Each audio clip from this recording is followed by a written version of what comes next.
نسیم الدین صاحب لاہور سے پوچھتے ہیں کہ کس طرح کے عیبدار جانور کی قربانی جائز نہیں ہے۔ تو نسیم الدین صاحب،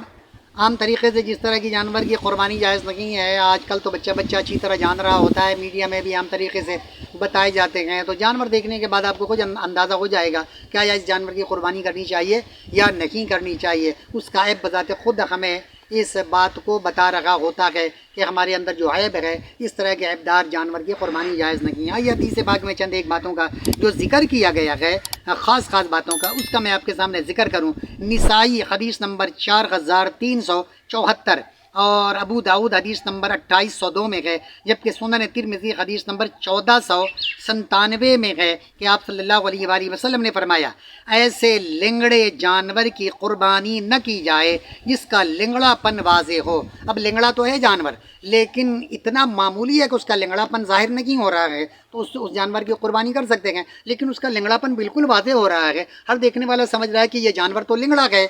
تو ایسی صورت میں اس جانور کی قربانی جائز نہیں ہے۔ اسی طرح آپ نے فرمایا، نہ ایسے اندھے جانور کی قربانی کرنا جائز ہے جس کا اندھا پن واضح ہو۔ تو اب وہ جانور ایسا اندھا ہے کہ عام طریقے سے بالکل پتہ نہیں چل رہا ہے، اس کو دونوں آنکھیں بالکل سیم ہیں، اور جس آنکھ سے نظر نہیں آتا ہے یا اس آنکھ کی روشنی کم ہے، لیکن اس کی آنکھوں کو ایسا کوئی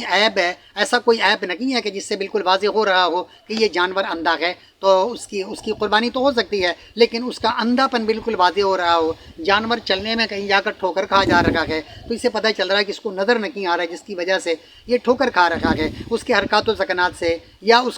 اس کی شکل و شباہت سے یا اس کی آنکھوں کو دیکھنے سے پتہ چل رہا ہے کہ یہ جانور میں اندھا پن موجود ہے، تو ایسے جانور کی قربانی کرنی نہیں چاہیے۔ نہ ایسے بیمار جانور کی جس کی بیماری واضح ہو۔ اب وہ جانور ایسا بیمار ہے کہ جس کی بیماری بالکل واضح ہو رہی ہے، تو پھر ایسے جانور کی بھی قربانی نہیں کر سکتے۔ بہت لاغر ہے یا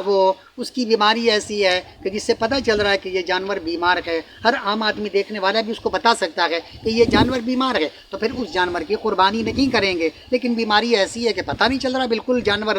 صحت مند، تندرست و توانا لگ رہا ہے، اور ایسی کوئی معمولی بیماری ہے تو جس کی وجہ سے پھر جانور کو قربان کر سکتے ہیں، لیکن جب اس کا بیماری پن واضح ہو جائے تو پھر ایسے جانور کی قربانی نہیں کریں گے۔ پھر چوتھی بات آپ نے فرمایا کہ نہ ایسے لاغر و کمزور جانور کی قربانی کی جائے جس کی ہڈی میں گودا نہ ہو، اور اتنا لاغر ہے کہ صرف ہڈی نظر آ رہی ہے، ہڈی اور کھال ہے اس کے اندر، اتنا اس کی صحت خراب ہے، تو ایسے لاغر جانور کی بھی قربانی نہیں کرنی چاہیے، کیونکہ عام طریقے سے لوگ ایسے جانور کے گوشت کو کھانا پسند نہیں کرتے کہ یہ لگتا ہے بیمار جانور ہے یا بالکل مریل جانور ہے، تو ایسے جانور کی قربانی کیوں کریں گے؟ آپ اللہ کی راہ میں اس کو پیش کر رہے ہیں اور اللہ کی رضا کے لیے قربانی کر رہے ہیں، تو اللہ کے راستے میں ایسے جانور کو قربان کرنا یہ کسی طرح اللہ تعالیٰ پسند نہیں فرمائے گا، تو اس لیے ایسے جانور کی قربانی بھی منع کیا گیا ہے۔ تو اس حدیث پاک میں 4 طرح کے جانوروں کو منع کیا گیا ہے، ایسا اندھا جانور یا جس کا اندھا پن واضح ہو، ایسا لنگڑا جانور جس کا لنگڑا پن واضح ہو، ایسا بیمار جانور جس کا بیمار ہونا بالکل واضح ہو، اسی طرح ایسا لاغر جانور کہ جو عام طریقے سے نظر آ رہا ہو کہ یہ تو انتہائی لاغر ہے، اور ایسے جانور کی قربانی بالکل نہیں کرنا چاہیے، تو ایسے جانوروں کی قربانی کرنا منع۔ ایک اور حدیث پاک میں ہے، ابو داؤد حدیث نمبر 2805 میں ہے کہ حضرت علی رضی اللہ تعالیٰ عنہ سے مروی ہے کہ آپ صلی اللہ علیہ وآلہ وسلم نے ایسی قربانی کرنے سے منع فرمایا ہے جس کا کان یا سینگ جڑ سے کٹ گیا ہو یا سینگ ٹوٹ گیا ہو، تو اس کی بھی قربانی نہیں ہے۔ کان کو جڑ سے کاٹ دیا گیا ہے یا سینگ اس نے لڑ بڑھ کر یا کسی چیز سے